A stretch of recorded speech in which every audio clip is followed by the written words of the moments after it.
The Oblate program ministry was started by Father Louis Kirby, OSB, and 2 prisoners in the Colorado prisons in 2001. The Oblate program, the Benedictine spirituality that goes with it, seems to be just a natural fit for inmates. It gives them a sense of purpose and a direction in their lives. It spreads by word of mouth.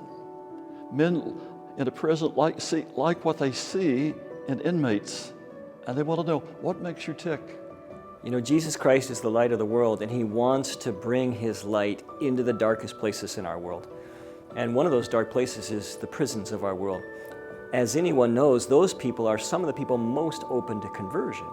They're most open to hearing the good news of the gospel because they realize their deep need for Jesus. And so this idea that he spends his time and other monks spend their times reaching out by mail to those who are most in need, to me that's exactly what Jesus would want us to do.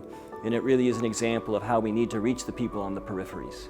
When I came to Atchison, I kind of figured I'd find something to do here that was service-oriented. And I met Father Matthew and was very moved by the deep need of prisoners all through the country. We serve over 450 men and some women in prisons. People in prisons can be very desperate, and they finally get to a place where they can hear God's call. We get 5 or 6 new oblates every single month. It is a wonderful experience to help people come to the Lord, and this ministry really does that. So after I learned about the prison oblate ministry from Craig, I was definitely interested in helping out. So I started doing pen pals with a few different prisoners, and I was really struck at how deep the faith of the prisoners are. I was expecting it to be a relationship where I would get to know them, you know, maybe to develop some sort of trust, and then I could share some of my experience and then help them encounter the Lord and maybe facilitate their own growth.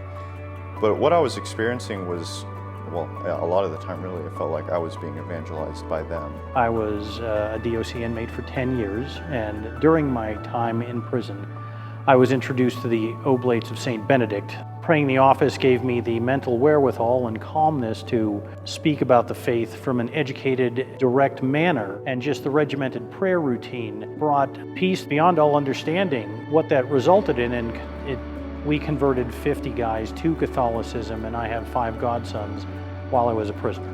Anyone involved in prison ministry benefits from it because you're dealing directly with the faith of these men and women, and it has a direct impact upon you. You not only give, you receive.